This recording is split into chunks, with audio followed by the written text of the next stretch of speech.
Dialogando con el padre Raúl Sánchez. Bien, dentro de los sistemas democráticos, pues las leyes se crean para organizar al conglomerado social. Si no existen leyes, pues cualquier persona puede hacer lo que quiera y yendo en contra de los mismos derechos de las otras personas, perturbando la libertad de los otros, precisamente por el hecho de hacer lo que quiere. En los estados de derecho, pues en la medida que fueron pasando los años, cientos y cientos de años, pues el hombre ha venido creando unas leyes para poderse gobernar, ¿no? Para poder manejar de mejor forma y estructurar de mejor forma el conglomerado social, pues a lo largo de la historia. Entonces vemos que hace años atrás, hagamos unos 6 siglos atrás, solamente por decir 6 siglos atrás, pues existía la monarquía, era el rey el que decidía, decía, hablaba, imponía, importándole muy poco, prácticamente nada, lo que pudieran decir los súbditos. Bien. Ese estado, pues esa situación, esa manera de ese estado de vida, ¿no? Esa concepción, ¿no?, de manejar al pueblo, a la población, pues obviamente pues desapareció, por obvias razones. Pero una cosa sí es bien clara, que el poder lo tienen los más fuertes. Y hoy, pues, ¿cómo se maneja ese poder? Pues a través de el arma más poderosa que puede existir, que es la ley, ejecutar una ley. Independientemente si esa ley es moral, si esa ley es ética, si esa ley en realidad va a beneficiar a todos o solamente a un sector, a un grupo, a unas minorías, independientemente de eso, pues la ley está para eso, para que se cumpla. Y sea como sea, pues los gobernados pues tienen que acatar y obedecer esa ley. Independientemente si es ética, moral, plausible, que beneficie a todos o a algún grupo, se tiene que cumplir. ¿Hasta qué punto uno puede obedecer esa ley? Y vamos a casos concretos. Vamos a hablar un poco sobre aquellas ideologías que hoy polulan tanto, ¿no? Ustedes saben a qué ideología me estoy refiriendo concretamente, ¿no? Aquella que es acientífica, que tratan de cambiar la naturaleza del ser humano, independientemente de si se puede probar científicamente eso. Estamos hablando de esa ideología que se está imponiendo de manera muy fuerte, de manera muy radical en España ya, por la ley Cela. Creo que cada uno puede escoger su manera de ser, ¿no?, y de vivir como quiera, siempre y cuando pues no desborde las libertades del otro. Si un homosexual quiere vivir con una pareja, con su pareja, arrendar un apartamento, comprarlo, vivir juntos, ir al supermercado, ir al cine, ir a la universidad, trabajar y amarse y quererse y besarse y todo eso públicamente o en privado, pues yo particularmente no comparto eso. Pero una cosa es no compartir y otra cosa es que ellos no lo puedan hacer. Ellos lo pueden hacer. Y si aquel que se sentía hombre y de pronto de la noche a la mañana se autopercibe como mujer o como bisexual o como transexual, pues yo digo, pues hombre, no estoy de acuerdo con eso, pero si lo quiere vivir así, pues que viva. No estoy de acuerdo, pero que viva. Y nadie le pone reparos, ni obstáculos, ni coto a esa situación. El problema es cuando quieren que uno acepte esa manera de vivir y por ley uno la tenga que aceptar. Entonces, la ideología de género es una imposición, además de que es una ideología, es decir, una realidad de orden cerrado y errado, ¿no? Entonces, que se quiere imponer, ¿no?, la ideología de género a nivel legal o por la ley a los demás, es donde está el problema. Es donde está el problema. Supongamos que así como hay personas que hoy se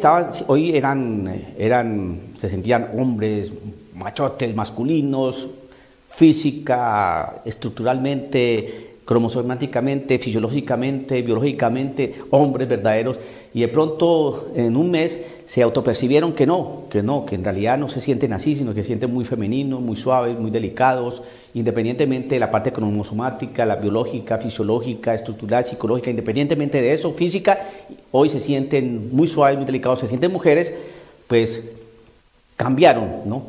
Y el Estado pues le respalda eso, que bueno, tienes derecho, eres libre, ahorita te percibes así, pues adelante, no te vamos a imponer eso. Pero resulta que si alguien quiere, que hoy se sentía de pronto no muy claro a nivel sexual, se sentía como homosexual, pero de pronto ya se descubre y se autopercibe como persona verdaderamente que sí, que es hombre, y quiere que el Estado le favorezca o le patrocine o lo acompañe en un proceso para que se afiance en su sexualidad, que en realidad descubrió que no era homosexual, sino que era verdaderamente heterosexual. Entonces, eso sí no. Para unas cosas sí se favorece, ¿no?, la identidad sexual, pero para otras no. Para proponerla de una manera natural, desde la perspectiva natural, ¿no?, una parte heterosexual, ahí sí no. Y más bien existen leyes que prohíban que el hecho de que la persona desee volver o recuperar su realidad inicial, que empiece su proceso de restablecer nuevamente su identidad con la que nació. ¿Por qué nos quieren imponer por la ley una manera de vivir o de autopercibirse que en realidad nosotros no estamos de acuerdo? Respetamos esa manera de vivir, respetamos que se autoperciban así, hasta ahí no compartimos, pero respetamos eso y no vamos a impedir que vivan así. Si 4 quieren ir con 3 y ahí en su intimidad, todo lo que ustedes quieran, no vamos a impedir eso, no compartimos eso, no estoy de acuerdo con eso, pero no vamos a impedir eso, son libres, bueno, listo. Pero ¿por qué esta gente, estos grupos, sí quieren imponerlos por las leyes que nosotros les patrocinemos y estemos de acuerdo con esa manera de vivir? Es donde está el problema. ¿Qué está pasando en España? Que les van a quitar los niños, quitar entre comillas y en no comillas, a los padres para que el Estado les garantice su educación. ¿Pero qué tipo de educación? No les importa tanto que aprendan geografía, que aprendan historia, no les van a cambiar esos contenidos de historia, de geografía, de dibujo, de computación, de música, de deporte, de arte, no, eso no les van a cambiar. Es la parte moral, la parte ética, moral, sexual del niño. ¿Y por qué? Simple. Un niño de 6 años, 5 o 6 años, que está en, no sé, el jardín infantil, va a pasar a primero de primaria o primer grado de edad de la escuela, esa edad es especialísima porque son esponjas, absorben todo tipo de conocimiento. Y si le van a enseñar una realidad sexual mal enseñada, bajo unos principios antropológicos y no naturales, pues el niño ¿qué hace? Absorbe eso y así lo aprende. Y así empieza a vivir. Porque en la medida que empiecen a meter otro tipo de información a nivel cerebral, a nivel de cerebro e inteligencia, así va a ser la conducta. De acuerdo a los conceptos que uno asuma, que uno aprenda, así mismo va a moverse. Por eso la ideología de género trata de empezar su proceso en las escuelas. Y por eso es tan importante, entonces, que a través de leyes exista el aborto para empezar de una vez a liquidar niños, ¿no? Porque va a ser más fácil así, entre menos niños haya, pues va a ser más fácil así introducir en los niños, en menos cantidad de niños, una ideología que es acientífica, que es antinatural, que es prácticamente demoníaca y que obviamente va a afectar profundamente a la sociedad. El totalitarismo, ¿no?, que nos quieren imponer. Es decir, que si yo no estoy de acuerdo con la ideología de género, entonces me van a sancionar. ¿Y por qué? ¿Por qué? Pero ellos no están de acuerdo con lo que es natural. Ellos no están de acuerdo con la posición de los que vemos que eso no tiene asidero. Y entonces están desconociendo desde todo punto de vista de la ciencia, ¿no?, cómo se les puede desbaratar su postura errada. Ahí sí la ciencia no interviene para nada. Hay solamente hablan de cuestiones de orden científico. ¿Científico de dónde? Es una cosa que es irracional, ¿no? Ninguna persona que favorezca la ideología de género de manera científica puede demostrar que eso sea un constructo social. Que alguien me diga que una mujer tiene ovarios porque eso es en virtud de un constructo social y que pueda dar a luz un hijo por en virtud de un constructo social y condicionamiento dentro de la cultura, por Dios santo, eso sí, eso es irracional. Es decir, que tú eres hombre porque así te lo impusieron desde pequeño por la educación, los contextos históricos, educacionales, por eso es que tú eres hombre. Pero tú no eres hombre ni eres mujer, eso tú lo vas elaborando y lo vas elaborando y se va elaborando a la medida que pase el tiempo dentro de tus contextos y realidades de orden educacional, histórico, condicionamiento, etcétera, dentro del curso y transcurso de la historia. Y yo dice, ¿eso es cierto? No fregues.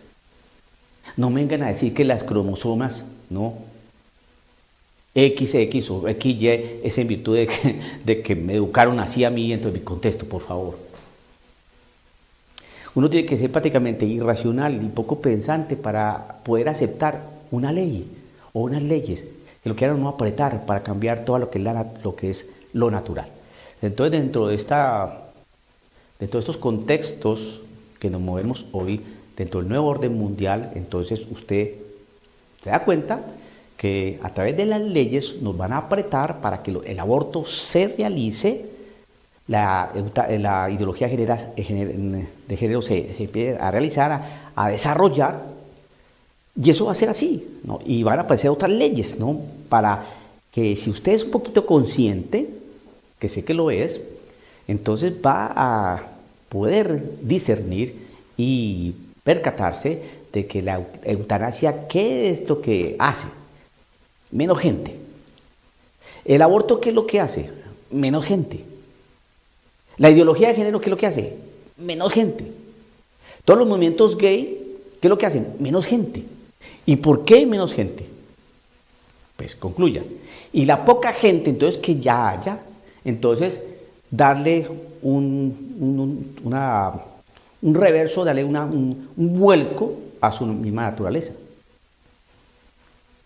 Se cambian los conceptos antropológicos, los conceptos a nivel filosófico, nocional, conceptuales, y entonces pues va a haber un nuevo ser con nuevos pensamientos, una nueva forma de percibir el mundo.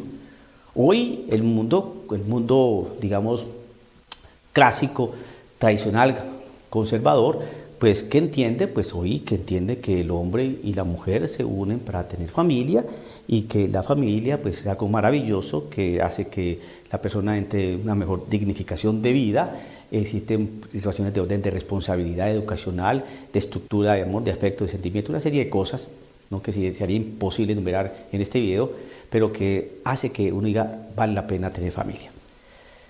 Porque son las concepciones y las realidades antropológicas y de orden filosófico conceptuales naturales que se vive entre una familia normal. Bien. O que denominamos normal. Pero con unas nuevas bases de orden antropológico, conceptual, filosófico, ¿no? Ideología de género, menos vida, todo vale, según tú te autopercibas, tú eres hombre, mujer, bisexual, transexual, lo que sea, y eso es válido, eso es maravilloso y eso es hermoso, ¿no? Si tú no quieres tener un hijo, tú dentro de tus derechos reproductivos, tú puedes decir no quiero este hijo y lo aborto y punto, y quién me va a decir algo, que esto es un mundo maravilloso. Y si la familia es que 2 hombres, 4 mujeres y 10 señores con 10 señoras, y eso es familia, pues qué maravilla, porque estamos en un mundo muy abierto, muy moderno, donde todo se respeta y donde todo se valora y donde todo nos toleramos. Pero eso sí, ni a la iglesia no, eso sí no, ahí sí no, hasta ahí no toleramos. Todos nosotros tenemos un punto de tolerancia. Y el punto de tolerancia de todas estas nuevas ideologías, pensamientos, el punto de tolerancia hasta donde llega es cuando la iglesia habla. Porque la iglesia tiene una palabra. Esa palabra se llama Cristo Jesús. Es el que viene a dar orden a una gran oscuridad que había desde el principio y que hoy vuelve a aparecer. Piense en todas estas cosas. Piense todas estas cosas y órelas, querido hermano, y prepárese si usted tiene hijos pequeños. El que avisa no es traidor. Dialogando con el padre Raúl Sánchez.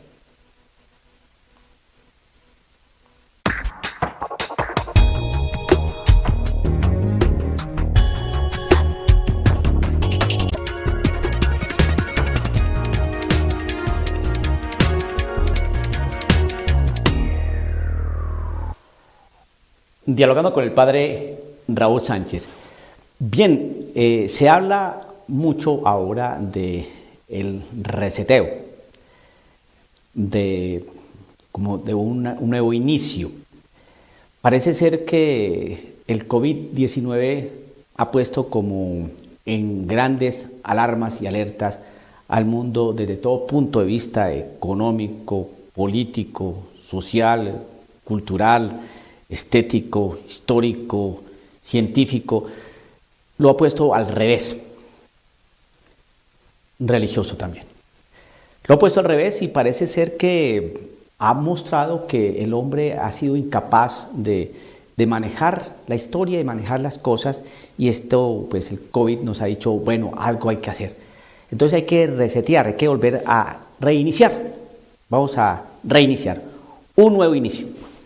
Entonces vamos a cambiar la economía, vamos a cambiar la sociedad, vamos a cambiar los sistemas políticos, vamos a cambiar los sistemas sociales, vamos a cambiar cómo hemos venido viviendo, y entonces para tener un mundo mejor. Entonces ahí uno se pregunta, parece ser entonces que ni la iglesia, es decir, la enseñanza de la iglesia no ha dado resultado tampoco, es decir, que fracasó. Es decir, la vida cristiana, la fe en Cristo Jesús fracasó. Hay que resetear también ese enfoque, esa doctrina, esa enseñanza. Entonces uno dice, a ver, vamos a tener que desmenuzar esto con mucho cuidado, porque resulta que nuestra fe católica no está basada en una enseñanza, en una doctrina, en principios filosóficos, en planteamientos especulativos, no, en una persona. Nuestra fe está basada en una persona que revela a Dios. Ese Dios que muchos lo han hecho a su manera y de una manera seguramente con recta intención, basados en muchas cosas a nivel histórico. Pero Cristo Jesús revela ese Dios que todos han querido entender, comprender, y lo han planteado y propuesto desde sus propias perspectivas históricas, religiosas, sociales, culturales. ¿Cómo cambiar a Cristo Jesús? ¿Van a resetear a Cristo Jesús también? Pues sí, lo están haciendo. A ver, vamos a mirar. ¿Cómo empieza el reseteo? El reseteo no es una cuestión de ya, ¿no? Como aparece ese botón que está allí, detrás de mí. Reset. No. ¿Qué significa eso? Pues no es un botón, el reseteo no es una cuestión de botón. Es una serie de botones que se han venido hundiendo, oprimiendo para vivir todo eso que estamos viendo. Toda la cuestión del COVID-19, las situaciones de crisis económica, las cuestiones de posibles guerras, conflictos, vacunas, situaciones económicas de crisis. Bueno, todo eso han venido siendo botones que se han venido oprimiendo a lo largo de bastantes años, ¿no? Y que han venido haciendo reseteos, cambiecitos, ¿no? Cambios. Y entonces no crea que vamos a hacer un nuevo cambio, histórico, así, hundiendo un botón, ya, y todo va a cambiar. No, esto ha sido un proceso bastante lento, paulatino, sistemático, organizado, planeado, bueno, y lo estamos viendo. Y eso también tocó a la iglesia. El problema es que la iglesia no es un sistema que se pueda cambiar, no es una estructura que se pueda cambiar, no es un organismo que se pueda cambiar así porque sí. ¿Por qué? Porque es que nuestra fe cristiana está basada en una persona que revela a Dios y que nos señala el destino último del hombre. Entonces algunos piensan que cambiando la enseñanza, pues van a destruir a Cristo Jesús. No, el Verbo está siempre, va a estar siempre. Y el Verbo se hizo carne. Y el Verbo no va a pasar. No va a pasar. Puede modificarse, puede transformar, pero no va a pasar. Cristo no va a pasar porque Cristo está vivo. Resucitó. Entonces, ¿qué han venido haciendo algunos? Bueno, pues algunos van diciendo lo siguiente. Pues entonces vamos a tratar de ablandar un poco la enseñanza, para así confundir, y en la confusión, pues el desorden a nivel doctrinal de enseñanza, ¿no? De magisterio, a nivel de desorden, pues la gente no va a saber dónde mirar, dónde conducirse, para dónde dirigirse, y entonces una nueva situación que le presenta, por ahí nos vamos. Nos van a dar la solución a nuestros problemas. El hombre es un ser espiritual. Eso no se lo va a quitar nadie. Eso hace parte de nuestra misma naturaleza. Somos seres trascendentes, de infinitos. No nos llenamos con nada, porque buscamos de la realidad de donde vinimos. Entonces, ¿qué van a hacer? Pues va a traer confusión, y hay una cosa que es maravillosa dentro de nuestra realidad espiritual y que la han sabido manejar los que manejan todas estas cosas del reseteo, de orden mundial, etcétera, etcétera. Es, la misericordia. La misericordia, pues es un concepto que manejan todas las religiones. Todas. Incluso los que creen en Satán manejan su misma realidad de misericordia, entre comillas. Entonces, utilizando el término misericordia, pues podemos meter todo y todo se va a ablandar, porque hay que tener misericordia. Porque Dios es misericordioso. Es decir, acepta todo, porque es misericordioso. Entonces, ¿qué tal si empezamos a diluir el concepto de pecado? Al diluir el concepto de pecado, pues ya vamos a mirar que por misericordia, pues el Señor siempre perdona, pero no los pecados, sino nuestras inconsistencias, nuestras debilidades, nuestros errores. Pero es que resulta que al quitar el concepto de pecado es una ofensa a Dios. A Dios. Es cuando se ofende a Dios en la persona. Pero si quitamos el concepto de pecado, entonces Dios no aparece por ahí, sino que el error fue cometido a esa persona, pero se puede corregir, ¿no? Quitemos a Dios.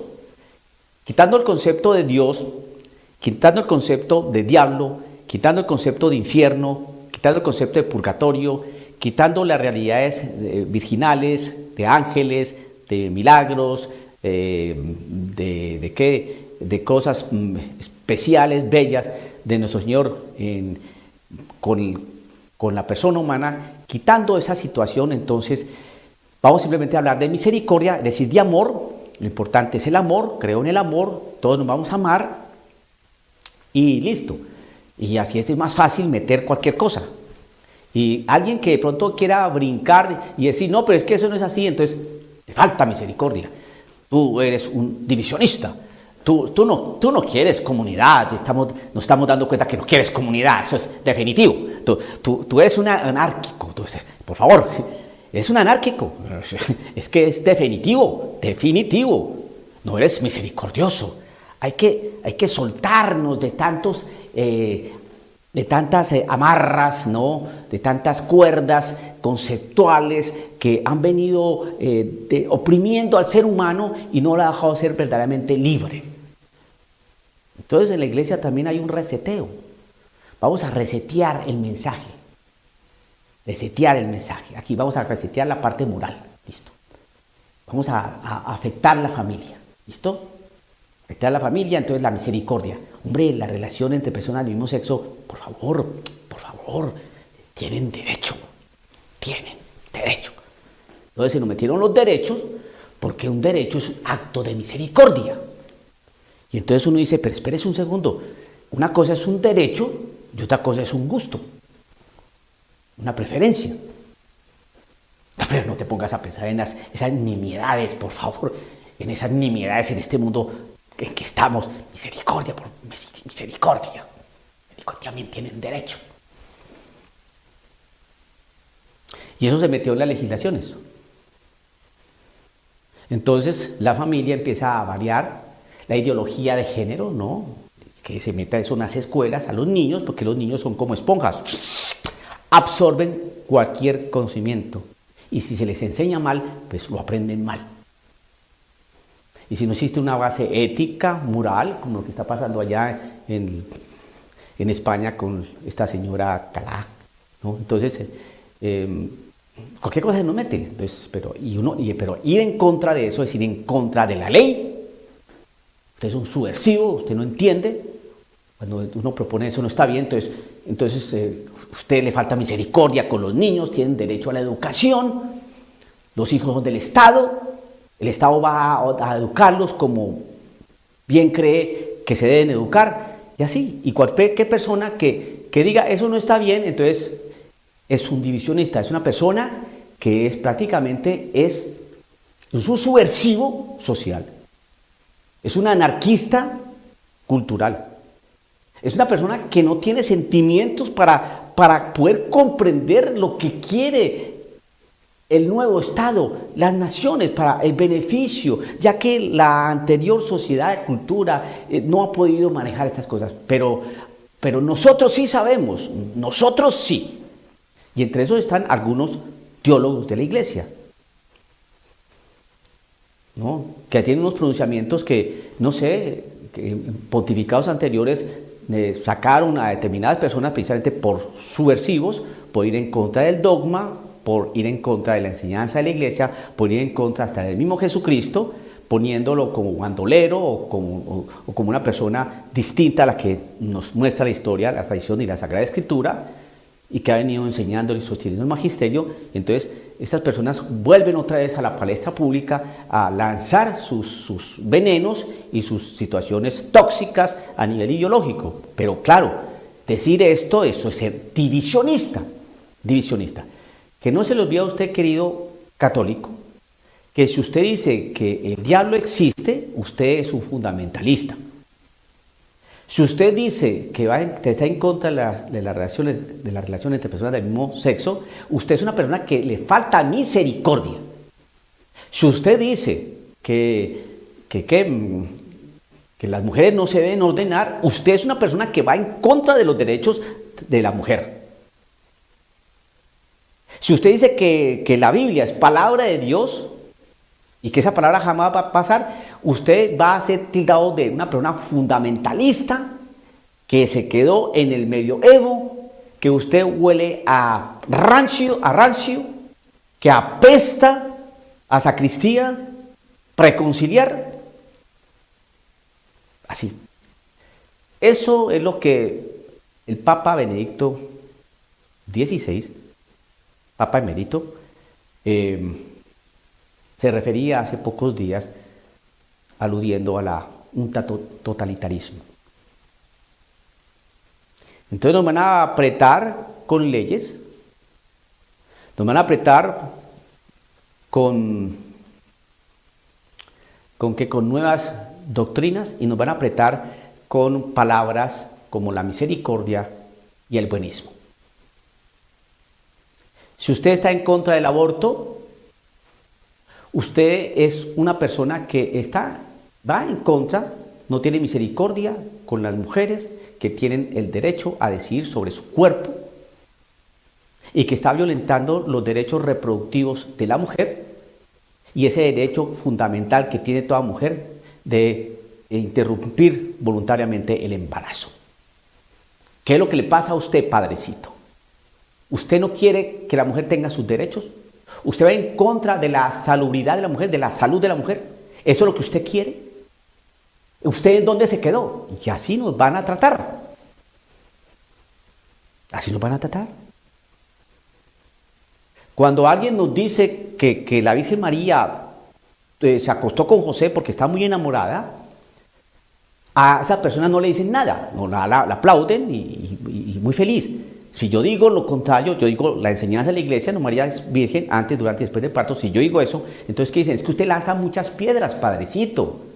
Padrecito, usted tiene que evolucionar un poco, ¿no? Porque tiene que acomodarse a la... Pero es que eso lo dice la doctrina de la Iglesia Católica. No, mire, ahorita no se ponga con fundamentalismos y doctrinas de la Iglesia Católica. Aquí hay que mirar la realidad y los contextos distintos y ser más misericordioso, por favor. ¿Cómo va usted a creer en cuentos de hadas? Eso era en fantasía, en Pinocho. ¿Cómo va a pensar que una mujer va a quedar embarazada sin concurso de varón? Mire, eso no se le ocurre sino a la Biblia, que en determinadas situaciones, dentro de lo que quiso narrar Mateo, que le escribía al pueblo judío, pues estaba condicionado por ciertas realidades, entonces utilizó eso como un recurso literario para mostrarnos la realidad más profunda de Dios. Entonces, importante conocer cómo el agiógrafo tenía bien claro cómo escribía para que el mensaje llegara, para que el mensaje calara, pero hoy en día ya los teólogos actuales han podido desilvanar esa madeja y hoy nos presentan las cosas como son. Pero es que la palabra del Señor dice que para Dios no hay nada imposible. Ay, por favor, ¿usted va a creer en esas frases de que para Dios no hay nada imposible? Por Dios. Son recursos literarios, maneras de escribir, momentos que tenía el escritor. Acuérdese que todos esos textos son demasiado antiguos y como no había grabadoras, pues no sabemos si en realidad se dijo eso o no. Así nos está manejando. Todos son reseteos, los botoncitos que se han venido espichando, oprimiendo durante un buen tiempo. Y cuando uno dice este tipo de cosas que riñen con lo que dicen algunos altos prelados de la iglesia, pues entonces, ¿quién es usted para que vaya en contra de tal obispo, tal cardenal? ¿Quién es usted? Usted es un pobre, desgraciado cura de pueblo que no tiene derecho a hablar. A usted le falta misericordia y obediencia. Debía salirse de la iglesia y no poner más trabas aquí a estas cuestiones. Enséñele al laico que no hay demonio. Enséñele al laico que vale hombre con hombre y mujer con mujer. Enséñele al laico que el aborto vale en algunas ocasiones. Enséñele al laico que la eugenesia es maravillosa, porque eso va adelante de la ciencia. Enséñele al laico que la eutanasia es una cosa importantísima, una situación de misericordia frente al anciano que ya se está muriendo. Enséñele al laico todo eso. Enséñele eso, que eso es lo que usted tiene que enseñar hoy en día, que la Virgen María tuvo más hijos, enséñele eso, y que la Virgen María tuvo a Jesús porque se acostó con José, enséñele eso a la gente, eso sí es tener misericordia, enseñarle la verdad, hermano, enseñarle la verdad, enseñarle a la gente que el sacerdocio femenino es una cosa maravillosa porque las mujeres tienen gran capacidad, ¿no? Y están mejor dotadas a nivel estructural, fisiológico, anímico que el varón y puedes ayudar de una manera impresionante en la evangelización y en la realidad pastoral que necesita el pueblo de Dios. Enseñe eso, padrecito, enseñe eso. Mire, enseñe que los anticonceptivos son maravillosos porque con este mundo tan poblado no alcanzan los alimentos. Sí, enseñe la realidad mentirosa de Malthus, no importa, enseñe eso. Pero ¿cómo usted va a impedir que una mujer se llene de hijos como un conejito? No, no, para eso los anticonceptivos abortivos, la pastilla el día después maravillosa. Debería usted aconsejar eso, padre, en sus direcciones espirituales. Por favor, padre, es el nuevo reseteo. ¿Dónde está usted? ¿Dónde está usted? Enseñe que Jesucristo no resucitó en cuerpo, que eso es puro embuste. Y que si resucitó o no resucitó en cuerpo nos vale muy poco porque nuestra fe sigue igual, sigue intacta. Por favor, enseñe que el yoga es maravilloso, enseñe que todas estas situaciones que hay de la nueva era, eso auxilia y oxigena, ¿no?, la realidad cristiana tan antigua, tan apestosa, tan anticuada, tan llena de telarañas que hoy ya no opera. Por eso el reseteo. Hay que resetear a la iglesia también.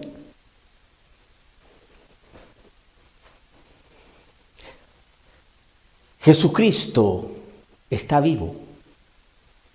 Porque si estuviera muerto, no estarían trabajando para cambiar a la iglesia. Está vivo. Los entes muertos, o los muertos, o lo que esté muerto, una piedra, por ejemplo, si uno tiene vida, es fácil cambiarlas. Jesucristo cuida de su iglesia y Él nos lo advirtió. En una misma familia de 5, puso un número, va a haber división, conato, pelea, choque, 2 contra 3 y 3 contra 2. El padre contra la madre contra la hija, el hijo contra el padre, la suegra contra la nuera. Va a haber, por causa de Jesús. Por causa de Jesús. Fíjate que yo puedo tornarme antipático, pero por causa de Jesús. Yo no estoy hablando por parte de Napoleón, ni estoy nombrando aquí a Aristóteles, y yo trabajo por el jefe de la empresa de aquí a la esquina donde yo vivo. No, por causa de Jesús. Y el Señor me enseñó una cosa que está en la tradición y en la Biblia. Y el Señor dijo que iba a haber batalla, que iba a haber conato de pelea, y que iba a haber pelea y que hay que sacar la espada. Y que Él no vino a traer paz, sino espada. ¿Y cuánto le gustaría que esto estuviera ardiendo? Y nos tiene que arder el corazón por la efusión del Espíritu de defender nuestra iglesia. Ya si uno se torne divisionista y que uno sea el señalado por los pensamientos totalitarios, ¿no?, que nos miran como personas, como dinosaurios, ¿no?, en vía de extinción, y nos van a dar garrote. Y nos están dando garrote. Y nos están dando duro. Pero sabemos que el Señor lo advirtió. Recuerden que lo que hicieron conmigo lo van a hacer con ustedes, porque yo soy la cabeza, ustedes son el cuerpo. Y si sufre la cabeza, sufre el cuerpo. Porque somos parte del cuerpo de Cristo. Yo le invito a que salga un poco de su conformismo y de pronto de una visión errada de lo que enseñan algunos sacerdotes.